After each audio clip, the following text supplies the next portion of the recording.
That was something, right? So where do we go from here? Let's talk about it. So after the tragic events and plan and execution, it leaves a lot of questions open of how is this story going to end? Where are we going to go from here? I'm just as lost as everybody, but I can try to make some guesses. I truly believe Lalo is there to just talk, to get whatever information he has, and to leave. I don't see him hurting Kim or Jimmy because they're not really any hindrance to him. They're just pawns. You could say the same about Howard, but Howard was a witness, someone who didn't need to be there. So Howard was disposed of. I think Lalo is going to get whatever information he can off Jimmy, and he's leaving, which leaves the body of Howard there. And I think this is where we're going to see Mike become the cleaner that he was in Breaking Bad. They're going to call Mike over and have him clean up the body somehow, and we're going to go from there. Although I do think that the lead attorney from Davison, Maine is going to make some connections, and I think it's going to trace back to Kim. And I think we're going to have Kim running from the law. I think this is one possible way her story could go, where the murder is somehow linked to her and she has to use Ed to disappear. Because remember, they teased Ed to disappear with his business card. So that's a possibility. That's one way I think it could go. Another way I think it could go is that Lalo kidnaps them and uses them as bait, knowing Mike will come out to them because he knows Mike is soft. He could use him as bait. Somehow that could be the latter part of that season. And in the crossfires, Kim gets killed. I don't think that Kim is going to die, though. I think she's going to make it all the way to the Gene timeline, because the thought of Gene and Kim reuniting in the Gene scenes just is too enticing to pass up. I don't think the writers would kill her off like that. Now, will she die in the Gene timeline? I don't think so. I think Kim is going to make it, but I think Lalo will die. I don't think there's any world in which he doesn't live. I think it's a foregone conclusion. He has to die, especially after what he did to Howard. Fuck Lalo. Now, how will Lalo die, you ask? I mean, it could come down to him, Gus, and Mike in the meth lab, and he could be slain with the gun that Gus hid. That's one possibility. How kind of sick and twisted would it be that he was buried in the walls or in cement in the meth lab the entire time Walt and Jesse were cooking? It adds like a whole new context to Breaking Bad, which I would love. Who would be the one to kill Lalo, Mike or Gus?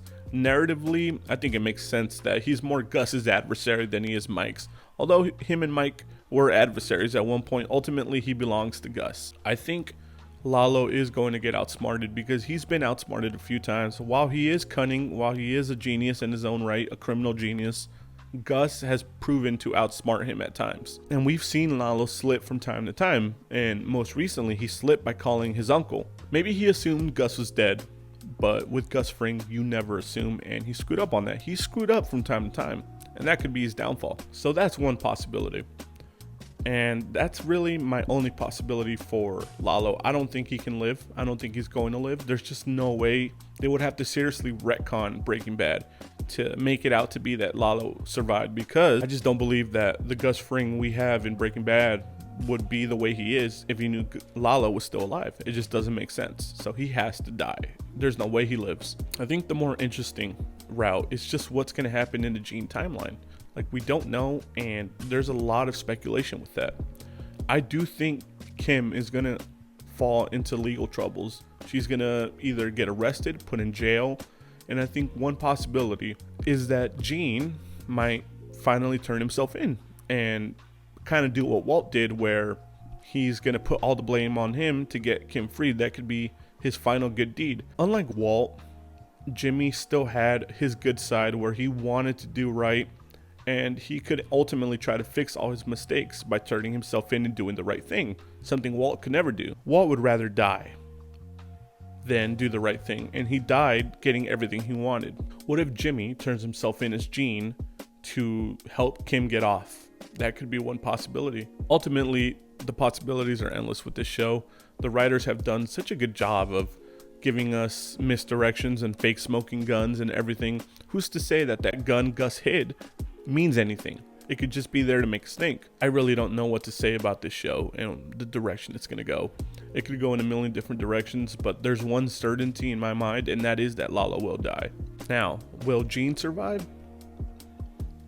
That could go either way. I would lean with yes, he will survive, but I could see him dying as well, either by Jeff the cab driver or if somehow Lalo does make it to the Gene timeline, which is very unlikely and would cause a massive retcon. Maybe Lalo gets to him in the end. But I do think Jimmy's going to survive, and I do think Kim is going to survive, but it's going to be tragic. Something tragic is going to happen with them in the Gene timeline, because this is Breaking Bad. This is Better Call Saul, and there are no such things as happy endings in this universe for anyone. Even with Jesse and El Camino, he didn't get a happy ending. He just didn't die. He's scarred, he was tortured, he lost everybody he loved, he's alone. I wouldn't call that a happy ending. So, this story is going to end in tragedy, no doubt in my mind. For everyone, it's going to end in tragedy. For Lalo, for Kim, for Jimmy, everyone. How crazy would it be if Kim died? And Lalo. All the new Better Call Saul characters died. Like, that would be pretty shocking. But ultimately, I think Lalo is a goner for sure. Kim, I would say 70% she lives to the Gene timeline and she survives it. 30% she lives to the Gene timeline, but she dies in the Gene timeline. Now, how will she get to the Gene timeline? I think she is going to use the disappear. I know Robert Forster passed away, but they could get a stand-in to do that, or they just call the number and next thing you know, Kim is gone. And one last prediction: how will we see Jesse and Walter in the show? So here's my prediction for Walter. I think we're going to see Walter return in the disappears back room with Saul. I think we're going to get more insight into their relationship, and he's going to give Saul some final pieces of advice before they go their separate ways, where Saul goes to Nebraska and Walter goes wherever he went. I think that's how they're going to meet. I feel like it could give us some well-learned dialogue, and like I said, more insight into Walter, but more insight into Jimmy, because with what we know about Jimmy now, I think an interaction with Walter would be so fascinating that way, where they're both criminals whose empires have crumbled and everyone they love is either dead or hates them. And I think that could be a very interesting way to bring Walter in. Now for Jesse, I have two ideas. One is that he comes in towards the end somehow. We know that Tuco's locked up, Nacho's gone, Don Hector is in a wheelchair, so they need someone to run the drug trade.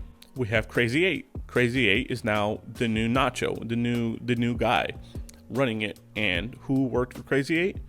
Jesse. And I think that's how Jesse could be introduced.